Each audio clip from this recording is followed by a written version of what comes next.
आणि लहान छापा टाकला. मुतपा खाण्यातून टोपल्या पहारेकरांची कट्टल आरंभली. एकच गोंधळ चालू झाला आणि वार्ता खाण्याला कळाली. शिवाजीराजांचा थापा आला.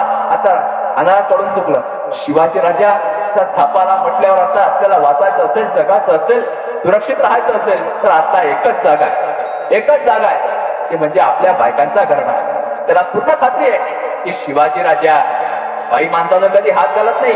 त्यामुळे आता आपल्या कुठे सुरक्षित जागा कुठे येते तो तिथंच बायकांच्या घरात लपून बसला. राजांनाही कळालं हा बायकांच्या घरात. राजे जागच्या जागी थांबले. ट्रॅक बंद केले, हालचाल बंद केली. क्षण 2 क्षण असंच निघून गेले आणि खानाला कळालं की आता महाराज गेले. तो हलकत पावलं टाकत त्याने बायकांच्या घराच्या बाहेर आला. त्याचवेळी राजाला चालू लागला. चित्त्या चपराने झेपावले. जास्त काल परतला. राजा मागावर आणि खान फेकीत उडी मारणार. राजाची सध्या चालली चोप. राजांना वाटलं गरजरच मार नाही, पण जीवावरच बोटावरती होण्यात आला.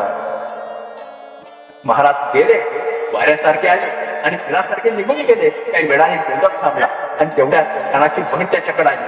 म्हणाली, भाईजान भाईजान, मेरी बेटी गायब है, मेरी बेटी गायब है.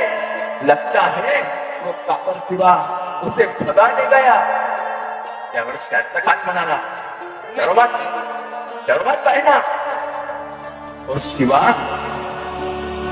हमारी बेटी को भगा कर तो नहीं ले जा सकता, पर अगर लेकर गया भी होगा तो तू बेफिक्र रहे.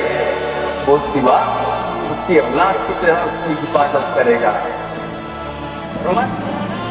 महाराजांच्या चरित्र, महाराजांच्या कडांच्या कट्ट्याने मर्यादा असता किती विश्वास होता हे कोण सांगते. जायचं का तो विश्वास आला आणि आता आमच्या मित्रावर ठेवू शकत नाही. हे आमच्या समाजाचं भीषण वास्तव आहे.